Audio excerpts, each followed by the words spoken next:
In today's video, I'm going to teach you how to fix nano banana aspect ratio issues. If your images keep showing up in the wrong shape or getting cropped in unexpected ways, this walkthrough will get you consistent, predictable results inside Google Gemini. Aspect ratio is simply the relationship between width and height, like square, portrait, or widescreen. We're going to anchor Gemini's output to a reference image so the generator reliably matches the shape you want. Start by opening Google Gemini in your browser and heading to the main app. Once you're in, look for the Tools area. This is where Gemini keeps its creative utilities. Open Tools, then choose Create Image. That's the Nano Banana 2 image feature inside Gemini, and it's exactly what we need for precise control over outputs. Before you generate anything, switch the mode from Fast to Pro. Click Fast, then select Pro. Pro can take a touch longer, but it's generally better at honoring constraints like aspect ratio and composition, which is the whole point of this fix. Next, add a reference. Click the plus icon to attach media, then choose Upload Files.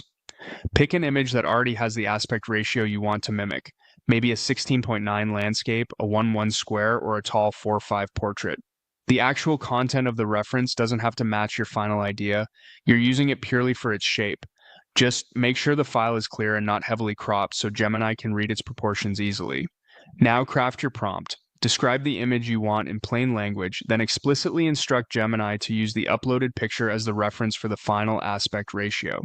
For example, you could say, create a detailed product mockup on a clean background. Use the uploaded picture only as the reference for the final aspect ratio. Keep the aspect ratio instruction unambiguous and tied to the uploaded image so Gemini understands that the shape, not the content, should be copied. When you're ready, click Generate. Gemini will create images that follow your creative description while matching the reference image's proportions. This same approach works when you're fixing an existing image's shape. Upload a reference image with the target aspect ratio, describe the edit you want, and include that clear instruction to copy the reference image's aspect ratio. If the first result isn't perfect, run. Generate again or tighten your wording by repeating the instruction to match the uploaded image's aspect ratio. With this workflow, create image, switch to Pro, upload a shape reference, add a clear prompt, and generate. You'll consistently fix nano banana aspect ratio issues and keep your visuals on brand and on spec.